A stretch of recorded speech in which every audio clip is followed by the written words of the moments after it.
ایک آدمی نے نبی کریم صلی اللہ علیہ وسلم سے پوچھا، ای الاسلام خیر، کون سا اسلام بہتر ہے؟ یعنی اسلام کا کون سا عمل سب سے اچھا ہے؟ آپ نے جواب میں دو باتوں کی طرف توجہ دلائی، دو باتیں آپ نے ارشاد فرمائی۔ نمبر 1، تطعم الطعام وتقرأ السلام على من عرفت ومن لم تعرف۔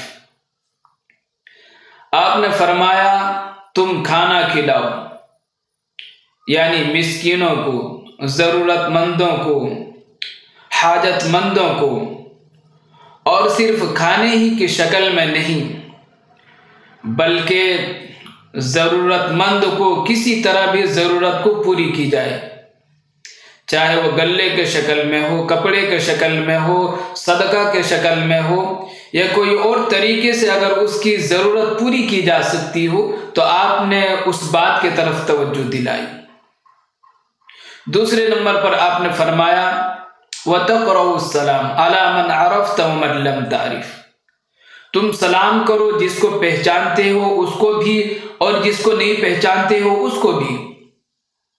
نبی کی تعلیمات یہ ہیں کہ سلام کو عام کرو،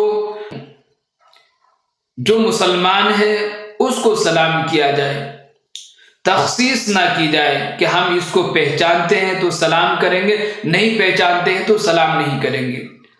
آج ہمارا المیہ یہی ہے کہ ہم صرف پہچان کی بنیاد پر سلام کرتے ہیں۔